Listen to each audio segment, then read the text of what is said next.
Il-Gvern permezz ta' mozzjoni li ppreżenta fit-19 ta' April jista' jispiċċa l-barra mill-Parlament.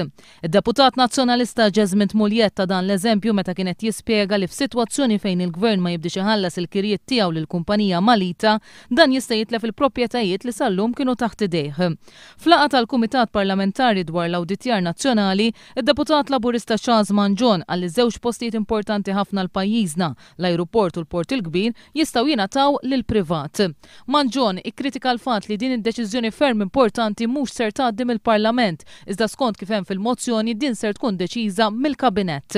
Min-naħa tiegħu il-Ministru tal-Finanzi Tonio Fenech fl-ebda stadju ma ċaħad dan. Jekk il-Gvern, anke l-Gvern, jekk jiddeċiedi li jinbijaw dawk ix-shares tiegħu 70% jew jagħmel parti mill-equity tiegħu, hija deċiżjoni tal-Eżekuttiv qatt ma ħadd tkun soġġett tal-Parlament. Teknikament. Id-Deputat Laburista Carmenu Vella qal li l-Malita, il-kumpanija pubblika li ser tkun qed tieħu f'idejha dawn l-artijiet, tista' tiddeċiedi li tbieħ jew taqlaq lih minnhom minkejja li dawn l-artijiet ser ikunu trasferiti lilha b'xejn. Carmenu Vella qal ukoll jekk il-Gvern fil-futur ikun irid jakkwista dawn l-artijiet lura, ikun saħansitra irid iħallas għalihom. Kien hawn lill-Ministru Tonio Fenech qabel ma' suġġerimenti tal-Oppożizzjoni biex fil-mozzjoni jkun hemm inkluż li jekk ikun hemm trasferiment tal-proprjetà dan iseħħ b'approvazzjoni tal-Parlament u mhux tal-Kabinett biss.